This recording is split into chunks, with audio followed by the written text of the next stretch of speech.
In the world of Evil Dead, survival is never a blessing, it's a curse. The Necronomicon doesn't simply take lives, it chooses them. It feeds on fear, vulnerability, and pain, and sometimes it leaves its mark on those who should have died. Among all who faced its ancient evil, 3 names echo through time. Cheryl Williams, the first to fall. Ash Williams, the one who refused to. And Mia Allen, the one who came back. 3 stories separated by decades yet bound by something deeper. A cycle of possession, pain, and rebirth that may reveal the book's most disturbing truth, that some souls aren't just victims of evil, they might be part of its design. Hey guys, hope you're doing great. Welcome back to the Horror and Beyond show. Let's start where the curse always begins, with vulnerability. Both Mia and Cheryl share one haunting trait. They sense the evil before anyone else. In the 1981 original, Cheryl feels it first. When the others laugh off the strange noises in the woods, she listens. When the trees whisper, she's the only one who hears them. And when the book is read aloud, her hand trembles as if possessed by some invisible force, sketching the image of the Necronomicon before she's ever seen it. Her fear is mocked, dismissed as hysteria, but fear in Evil Dead is a language, and Cheryl was fluent in it. Decades later, in 2013, Mia Allen walks into that same cabin, not as a carefree college student, but as a woman fighting her own demons. A recovering addict desperate to quit cold turkey. Physically fragile, emotionally raw, and like Cheryl, she senses what others can't. The smell of dried blood beneath the rug, the unease in the air, the way the woods seem to breathe. When she warns the others, no one believes her again. They blame withdrawal, hallucinations, the trauma of detox. But it isn't withdrawal she's feeling, it's awakening. The forest is alive, and it remembers her. Hey, what'd you do that for? It's just getting good. I just don't want to hear it anymore, that's all. You have to get me out of here. There is a cruel pattern the Necronomicon follows. The first to sense is always the first to fall. For Cheryl, it began with a scream in the woods, a moment of terror that sealed her fate. She was violated, consumed, and transformed into something unrecognizable. The first deadite, a warning that went unheard. For Mia, it's almost poetic. She too becomes the first possessed. But unlike Cheryl, Mia's fall feels ritualistic. Her torment mirrors Cheryl's, but with a grim update. The vines, the struggle, the voice whispering from within the woods. It's the same evil, but smarter now, colder, more deliberate. Mia becomes what Cheryl once was, a vessel.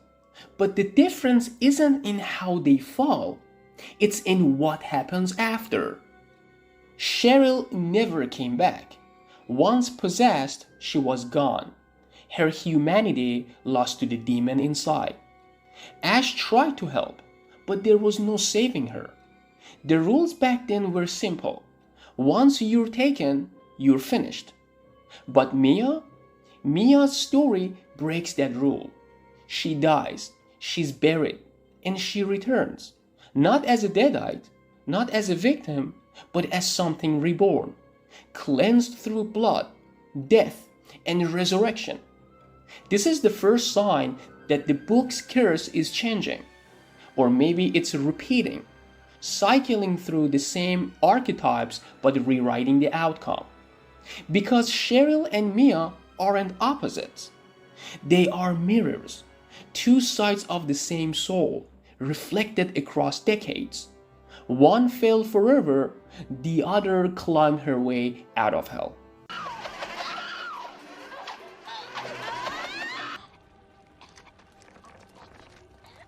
But what makes Mia's return even more mysterious is that it mirrors Ash's own defiance of possession. Two survivors, one chosen by destiny, the other perhaps by accident, both marked by the same evil, both refusing to stay dead. And yet, only one was ever called the chosen one. When we look at Ash Williams, his survival isn't just luck. It's defiance carved into destiny. He's not the smartest, not the strongest, but when evil takes everyone around him, Ash does something no one else can. He fights back. In Evil Dead 2, he's beaten, scarred, and nearly overtaken, but somehow he stops it. No ritual, no exorcism, just raw human will. It's as if the Necronomicon itself recognizes him, not as prey, but as part of its story. When Ash loses control, sunlight purifies him. When darkness takes over, he laughs in its face. Ash Williams doesn't just survive the curse, he rewrites it.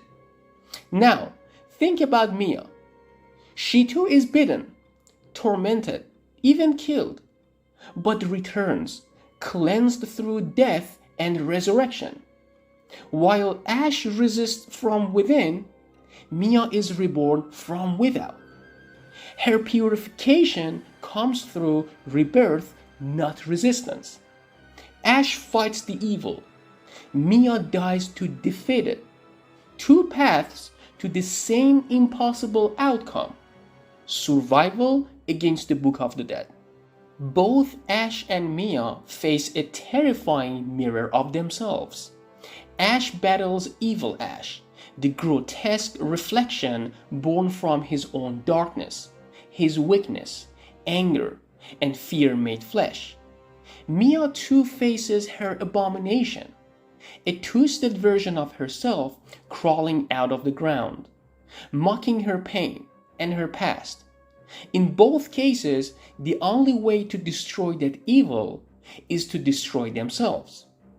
Ash severs his own hand, cutting away corruption to stay human. Mia loses her hand too, not out of fear, but out of sheer will to survive. She tears herself free, only to wield the chainsaw, the same symbol of Ash's survival. The parallels are too precise to ignore. Two survivors, decades apart, both reborn through violence, both severed from their past, literally and spiritually. It's as though the Necronomicon creates balance. Every chosen hero must face their evil double, and only those who defeat it can be free.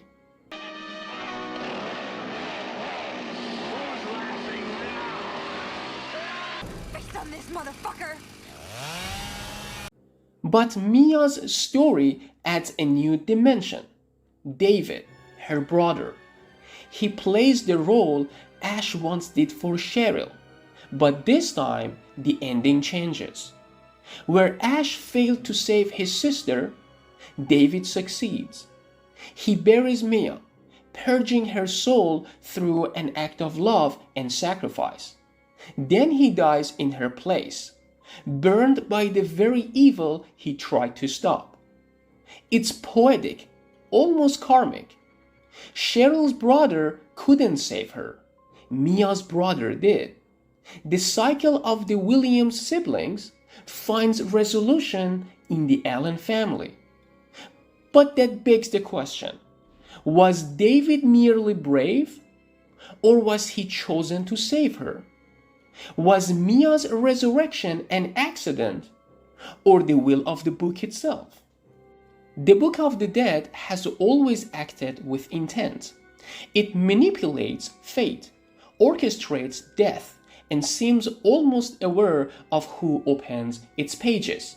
So why do Ash and Mia, two unrelated people from different eras, both survive what kills everyone else? Some fans believe it's simple destiny. Ash, the prophesied hero, fulfills the Necronomicon's ancient verse, the one meant to rise against evil. Mia then becomes a reflection of that prophecy, not the chosen one, but a byproduct of the same curse, given a chance at redemption.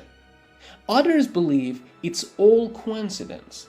Ash's stubbornness, Mia's brother's sacrifice, luck, timing, sunlight, ritual, all just chaotic survival in a world of madness. Because Evil Dead isn't about fate. It's about how far you'll go when faced with hell itself. So, which is it? Was Ash Williams truly chosen? A divine fluke of destiny? And was Mia Allen's rebirth a miracle born from tragedy? Or are they both part of something far larger? A cycle of resurrection written into the Necronomicon itself. Maybe the book doesn't seek to kill. Maybe it seeks to transform, to test, to choose. Cheryl was the first vessel, consumed. Ash was the first survivor, changed. And Mia was the first reborn, cleansed. 3 souls, 3 outcomes, 1 curse that keeps evolving. Because in the Evil Dead universe, the Book of the Dead doesn't just destroy lives, it rewrites them.